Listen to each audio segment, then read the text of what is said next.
บายดีผู้ชมครับเข้าสู่ทอกไทม์กับแม็กในวันที่15เดือน7กับเข้ามาพูดคุยและก็วิเคราะห์กันกับประเด็นที่น่าสนใจเรื่องนี้พีนี้ต้องบอกว่าพริกส้มกรุงเทพเนาะ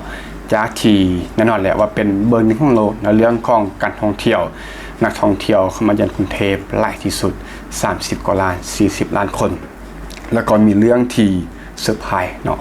ออกข่าวล่าสุดนี่เลยก็คือกำลังจะมีเคเบิลคาร์ก็คือเป็นแบบกระเซาลอยฟ้าข้ามแม่น้ำเจ้าพระยาท่านผู้ชมเราลองคิดเบิ่งเนาะแม่น้ำเจ้าพระยาที่ยากเดิมก็สุดยอดอยู่แล้วการล่องเรือชมวิวมันบ่แล้วก็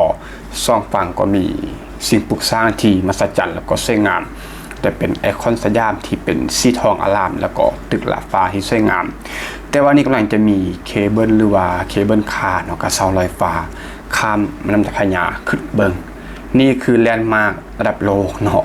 กับการขี่กระเซาชมวิวระดับโลกท่านผู้ชมแล้วก็มีห้อพิพิธภัณฑ์ที่เบิ่งการออกแบบแล้วก็คือทันสมัยลู่ล่าอลังการท่านผู้ชมมันคล้ายๆกับยนต์พับหรือว่าเครื่องบินกระดาษท่านผู้ชมเนาะเกี่ยวกันบ่ท่านผู้ชมคิดกันลองคอมเมนต์เข้ามาเบิ่งก็คือเป็นตึกที่ออกแบบทันสมัยลู่ล่าพร้อมกับกระเซาลอยฟ้าที่ว่าเป็นเคเบิลคาร์นี่คือซ่องโครงการเนาะที่กำลังจะเกิดขึ้นในกรุงเทพมหานครมุสลิมก็คือสุดยอดเนาะซึ่งกรุงเทพก็เป็นอีกเมืองหนึ่งแหละที่แม็กอยากไปแน่นอน1,000,000%เนาะถ้าเอาไปเที่ยวที่ต่างประเทศเพราะว่ากรุงเทพก็บ่ได้ไกลซอปลาวเนาะบ่ได้ไปยากปานนั้นบ่จะเป็นการบินตรงที่กรุงเทพเนาะหรือว่าจะไปนครเวียงจันทร์บ่แล้วก็ขี่รถไฟเข้ากรุงเทพเพราะว่าปัจจุบันก็มีรถไฟเป็นบ่นครเวียงจันทร์5กรุงเทพก็สามารถไปได้แต่ว่าก็ต้องเบิ่งความพร้อมเนาะก็ได้ไปให้มันพร้อมที่สุดไปเที่ยวอย่างเต็มที่แล้วก็เฮ็ดคอนเทนต์ออกมาให้กับท่านผู้ชมได้รับชมท่านผู้ชมเราจะไปพูดคุยกันกับเรื่องของเคเบิลคาร์และก็ห้อพิพิธภัณฑ์ที่ลู่ล่าอลังการที่กำลังจะเกิดขึ้นที่ริมน้ำเจ้าพระยาท่านผู้ชมว่านี้ก็เป็นโครงการใหม่ที่จะพลิกโฉมกรุงเทพเนาะเป็นเคเบิลคาร์ข้ามน้ำพระยาแล้วก็พิพิธภัณฑ์ระดับโลกยกระดับไทยสู่ศูนย์กลางท่องเที่ยวโลกที่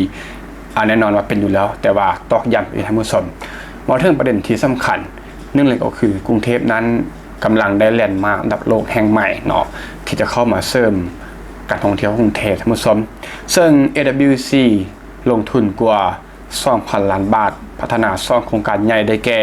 เคเบิลคาร์ข้ามแม่น้ำเจ้าพระยาแล้วก็มาโนแบงคอกเป็นห้อพิพิธภัณฑ์ศิลปะระดับโลกท่านผู้ชมเป้าหมายก็คือระดับกรุงเทพนั้นให้เป็นจุดหมายด้านการท่องเที่ยวด้านศิลปะและวัฒนธรรมระดับโลกช่องก็คือว่าเรื่องของเคเบิลคาร์เนาะข้ามแม่น้ำเจ้าพระยานี่บ่ได้เป็นเพียงแต่ระบบขนส่งจุดเด่นเลยก็คือเป็นเคเบิลที่ข้ามแม่น้ำเจ้าพระยาแห่งแรกของโลกที่ว่าเน้นความยั่งยืนใช้เทคโนโลยีประหยัดพลังงานบ่มีเสาหลับกลางแม่น้ำจึงบ่กีดขวางทัศนียภาพและก็การเดินเรือเนาะหมายความว่าจะมีเสาตั้งแต่ฝั่งนี้ฝั่งนั้นข้ามเจ้าพระยาเลยจะบ่มีเสาทางกลางที่ว่าไปข่วงทางน้ำท่านผู้ชมแล้วก็เชื่อมฝั่งเอเชียทิกกับโครงการใหม่ถนนเจริญนครท่านผู้ชม AWC นั้นตั้งใจให้การนั่งเคเบิลคาร์เป็นประสบการณ์ท่องเที่ยวไล่กว่าการเดินทางธรรมดาเขาลองคิดเบิ่งเนาะว่าการที่ขี่เคเบิลคาร์นะข้ามจากพระยาตอนที่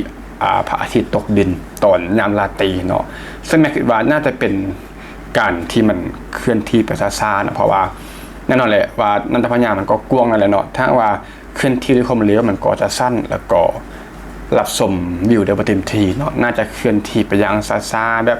ชมวิวอย่างเพลิดๆแล้วก็ฟินๆมาชมส่วนจะบอกว่าเป็นโครงการที่น่าสนใจเชื่อว่าชาวไทยเนาะรวมถึงนักท่องเที่ยวจากทั่วโลกก็ต้องการให้โครงการนี้สำเร็จโดยไวเพื่อที่จะได้ไปสัมผัสกับบรรยากาศในการขี่เคเบิลคาร์ข้ามแม่น้ำเจ้าพระยาท่านผู้ชมข้อที่3ก็คือเป็นการเดินทางให้กลายเป็นการท่องเที่ยวผู้โดยสารนั้นจะได้สัมผัสกับศิลปะแสงสีเสียงเทคโนโลยีวิวแม่น้ำเจ้าพระยาจึงบ่แม่นเพียงแต่การข้ามแม่น้ำที่ข้ามสะพานแบบทั่วไปในการแซรถเนาะแต่ว่าเป็นส่วนหนึ่งของแหล่งท่องเที่ยวท่านผู้ชมซึ่งเรื่องของ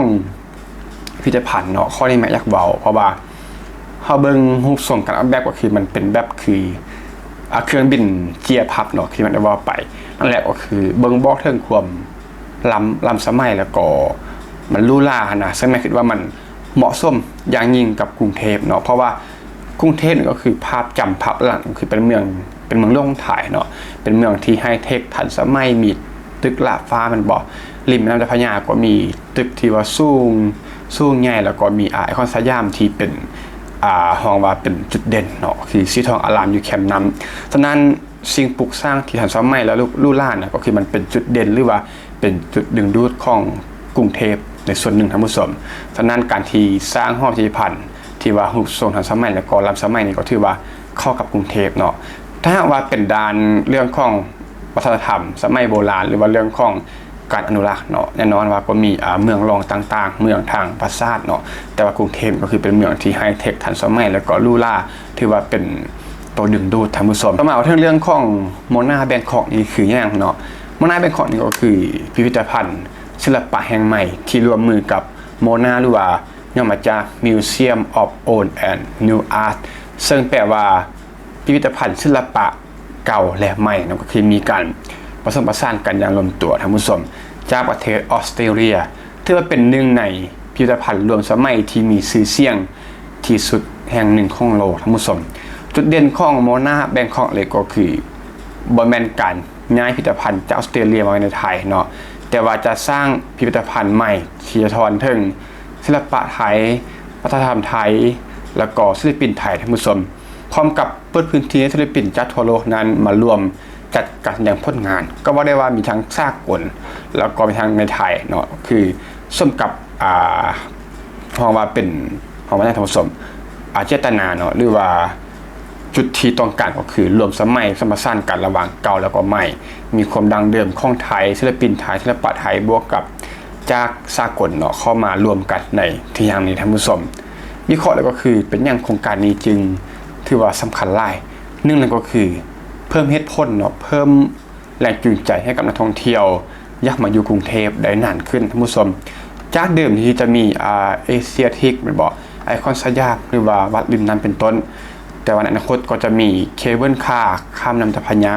และก็พิพิธภัณฑ์ระดับโลกท่านผู้ชมให้นักท่องเที่ยวนั้นมีโปรแกรมเที่ยวเพิ่มอีกหลายชั่วโมงหรืออาจจะเพิ่มอีก1 วันเนาะในการอาศัยอยู่ที่กรุงเทพต่อรวมถึงยกระดับการท่องเที่ยวเชิงศิลปะเนาะซึ่งที่ผ่านมานั้นไทยอาจจะเด่นในเรื่องของอาหารเนาะข้อนี้ก็แน่นอนเรื่องของอาหารไทยที่มีชื่อเสียงว่าจะเป็นสตรีทฟู้ดหรือว่าอาหารตามภัตตาคารมันจะเป็นเรื่องของวัดเนาะวัดริมน้ำต่างๆทะเลช้อปปิ้งแต่ว่ายังบ่มีพิพิธภัณฑ์ที่ว่าเป็นแมงเหล็กที่จะดึงดูดใดถึงขนาดนั้นเนาะอาจจะมีห้องพระแก้วท่านผู้ชมแต่ว่านี่ก็จะมาเสริมให้เป็นพิพิธภัณฑ์ที่การท่องเที่ยวเสริมศิลปะให้เข้ามาเที่ยวที่กรุงเทพมหานครท่านผู้ชมมาโนแบงคอกนี้ก็อาจจะเข้ามาเติมเต็มในช่วงนี้3เลยก็คือเพิ่มมูลค่าทางเศรษฐกิจริมน้ำเจ้าพระยาเมื่อมีแลนด์มาร์คใหม่ก็จะช่วยให้โรงแรมอาหารร้านค้าธุรกิจท่องเที่ยวการจ้างงานตลอดแนวแม่น้ำเจ้าพระยาซึ่งข้อนี้มันก็แน่นอน 100% เนาะการที่มีแลนด์มาร์คที่สำคัญขึ้นมาขนาดนี้นะพวกธุรกิจต่างๆริมแม่น้ำเจ้าพระยาก็จะเกิดหรือว่าได้รับการผลักดันเนาะให้ได้รับอานิสงส์ให้มียอดขายเพิ่มขึ้นให้มีการจ้างงานเพิ่มขึ้นท่านผู้ชมแล้วก็สร้างความหลักใหม่ให้กับกรุงเทพนั้นจะบ่ได้ถือมองว่าเป็นเมืองท่องเที่ยวแห่งวัดหรือว่าสตรีทฟู้ดแต่ว่าจะมีภาพลักษณ์ใหม่ก็คือเมืองศิลปะแม่นบ่เมืองวัฒนธรรมเมืองแห่งนวัตกรรมแห่งการท่องเที่ยวที่ทันสมัยท่านผู้ชมซึ่งก็จะช่วยให้การรักษาเนาะการเป็นเบอร์1ของโลกในของการท่องเที่ยวกรุงเทพได้เพิ่มขึ้นท่านผู้ชมซึ่งก็ได้ว่านี่ก็คือโครงการที่น่าสนใจจากที่ไปสำรวจแล้วก็คือคอมเมนต์สไทยส่วนใหญ่ก็เห็นดีเนาะแล้วก็จะให้โครงการนี้สำเร็จโดยไวท่านผู้ชมนั่นแหละก็เป็นอีก1โครงการที่น่าสนใจซึ่งนะที่ว่าอยากไปเที่ยวดูแล้วกรุงเทพหรือว่าไปเที่ยวไทยนะแต่ว่ามาเห็นเรื่องแบบนี้นะก็ยิ่งจะอยากข้ามไปเที่ยวที่กรุงเทพหรือว่าจะเข้าไปเที่ยวที่ไทยหลายขึ้นท่านผู้ชมก็แน่นอนเนาะเรื่องไปนี้ไปแน่นอนแต่ว่าก็ต้องคือมันได้บอกไปก็ต้องหาโอกาสแล้วก็จังหวะที่มันบ่มีหยังติดขัดก็จะไปเที่ยวแล้วก็ ถ่ายคอนเทนต์ถ่ายทำอย่างเต็มที่ให้กับทางผู้ชมได้รับฟังและEPนี้ก็ประมาณก็แล้วกันท่านผู้ชมที่ฟังว่าชุดนี้มีตัวได้จะมาแลกเปลี่ยนแล้วก็พูดคุยกันก็เต็มที่ที่ก็คอมเมนต์ขอสุดท้ายที่มารับฟังพบกันใหม่EPต่อไปก็ขอบใจ